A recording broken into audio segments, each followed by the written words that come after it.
जो आप अभी सुन रहे हैं, हो सकता है इसे सुनने के बाद आप वो न रहें जो आप अभी हैं।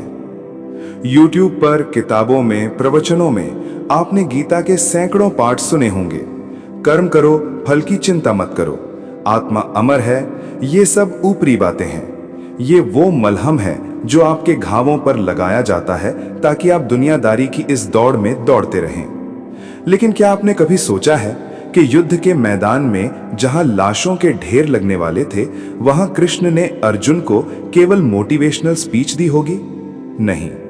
गीता के 18 अध्यायों के बीच में कुछ ऐसे श्लोक हैं, कुछ ऐसी अवधारणाएं हैं जिन्हें आम जनता से छिपा कर रखा गया, या शायद आम इंसान का दिमाग उन्हें समझने के लिए तैयार ही नहीं था। ये ज्ञान आपको शांत नहीं करता, ये आपको तोड़ देता है। ये आपके मैं को, आपके अस्तित्व को, आपकी हर उस पहचान से जिससे आप प्यार करते हैं, उसे कुचल कर रख देता है। आज के इस 40 मिनट के सत्र में हम गीता के उस निषिद्ध गलियारे में प्रवेश करेंगे।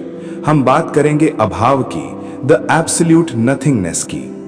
अगर आप कमजोर दिल के हैं, अगर आप अपनी झूठी खुशियों भरी दुनिया में खुश हैं, तो अभी इस वीडियो को बंद कर दीजिए, क्योंकि आगे जो मैं बताने वाला हूं वो आपको मानसिक रूप से नग्न कर देगा।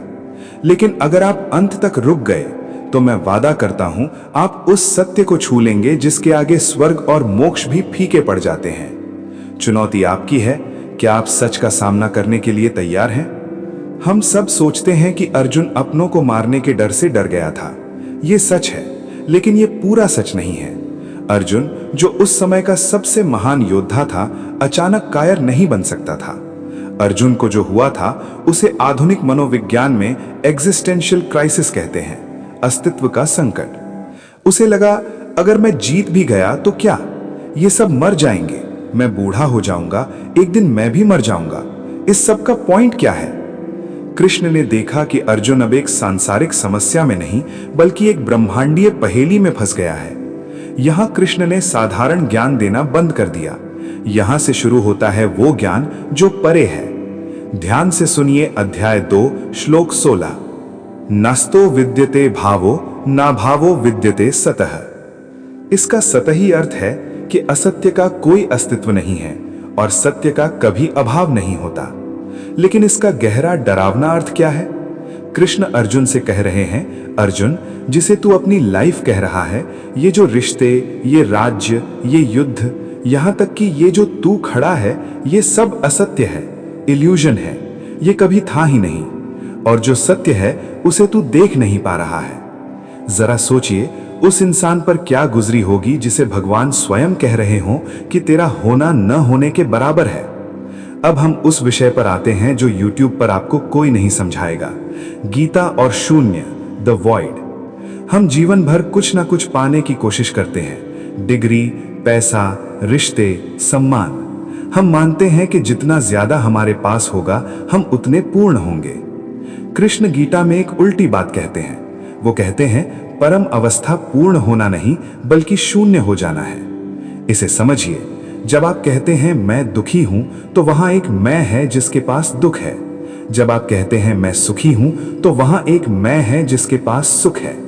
कृष्ण कहते हैं इस मैं को ही मिटा दो। अध्याय 6 ध्यान योग में कृष्ण भगवान अर्जुन को अभाव की स्थिति में जाने का इशारा करते हैं, जहां न कोई विचार हो, न कोई इच्छा हो, न कोई पहचान हो। यह डरावना क्यों है? क्योंकि हमारा अहंकार मिटने से डरता है। हम कुछ न कुछ होना चाहते हैं। शून्य होना मृत्यु जैसा लगता है।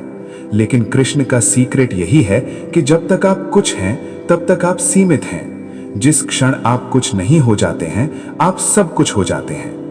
आधुनिक जीवन में हमारी सारी चिंताएं इसलिए हैं क्योंकि हम शून्य होने से डरते हैं। हम खाली बैठने से डरते हैं, हम अकेले होने से डरते हैं, क्योंकि खालीपन में हमें अपना असली चेहरा दिखता है जिसमें कोई मुखौटा नहीं होता। ज्यादातर लोग मानते हैं कि अध्याय 11 में विश्वरूप दर्शन अर्जुन को डराने के लिए या कृष्ण की शक्ति दिखाने के लिए था। ये गलत है। विश्वरूप दर्शन शून्य का ही दृश्य रूप था। जब अर्जुन ने वो रूप देखा तो उसने क्या देखा? उसने देखा कि भूत, भविष्य, वर्तमान सब एक साथ हैं। सारे योद्धा कृष्ण के भयानक दांतों के बीच कुचले जा रहे हैं। अर्जुन डर से कांपने लगा। क्यों? क्योंकि उस विराट रूप में अर्जुन को अपना कहीं अता पता नहीं मिला। उस अनंत ब्रह्मांड में अर्जुन नाम की कोई चीज मौजूद नहीं थी। ये गीता का सबसे बड़ा मनोविज्ञान है, अपने महत्वहीन होने का एहसास। हमारी आधी समस्याएं इसलिए खत्म हो जाती हैं जब हमें समझ आता है कि ब्रह्मांड को हमारे होने या न होने से कोई फर्क नहीं पड़ता। हमारा अहंकार ही हमारी पीड़ा है। कृष्ण ने अर्जुन के अहंकार को उस विश्व रूप में कुचल दिया। उन्होंने दिखाया कि समय सब कुछ खा रहा है। जिसे तुम बचाना चाहते हो वो पहले ही मारा जा चुका है। कालोस्मी लोक क्षयकृत प्रवृद्ध हो, मैं लोक का क्षय करने वाला बढ़ा हुआ काल हूं।